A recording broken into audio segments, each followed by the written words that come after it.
Clinic को हम पाखक जिते पेसेंट आसती सबुदिन जदि आम गोटे रेसीओ देखा से सबुठ अधिक पेसेंट ये 4-5 टी रोग को लेकिन जमीक कि chronic gastritis, cancer case, piles fissure case, आउ जॉइंट्स पेन, स्किन ता सहित एलर्जिक कोल्ड आउ जो माइग्रेन यही सब प्राय यही जो पेसेंट माने आम पाखक बहुत आसती डेली 4-5 जन 6 जन यही सब पेसेंट थे सबुठार जदि अधिक कहबी सी होचंदी पाइल्स फिशर तापर कैंसर आसबो।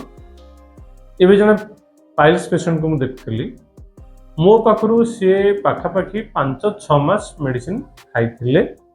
बहुत दिन पर से पुणी मो पाखु बहुत दिन पर 4-5 मास पर पुणी से मो पाखु आछन दीदी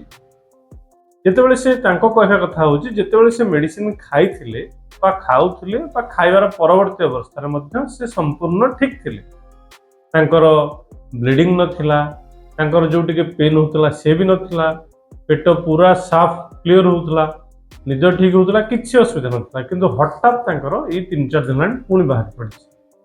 तांकर कंप्लेन मो प्रति जे सर मु तो मेडिसिन खाइथिली मोर कमी जाइथिला किछि असुविधा नथिला पुणी कांगे बाहरला मु जेतेबेले तांकू पुणी आउ थरे स्टडी करली एनालिसिस करली देखिली तांकू जो जो बारण मु करथिली खाद्य रे जेमति कि आपनकर मटन खाइबेनी मसला बहुत खाइबेनी अरुआ खाइबेनी बेसी अदा जातीय जिनस खाइबेनी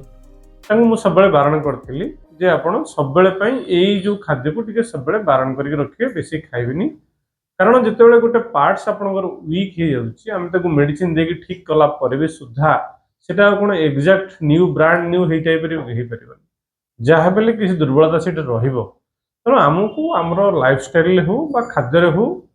किसी परिमाण टिके मेंटेन करके चलिया पड़ो किंतु सी जो बाहर सीजन चलती बर्तमान एत भोजी चलती सी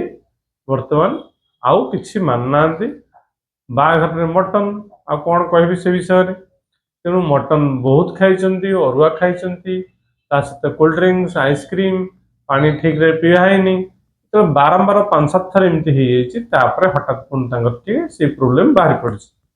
ये दोषटी सी जो कंप्लेन कर सर मोर पूरा कमी जाइए पुणी कहीं बाहर ये प्रकृत में दोषटी मोर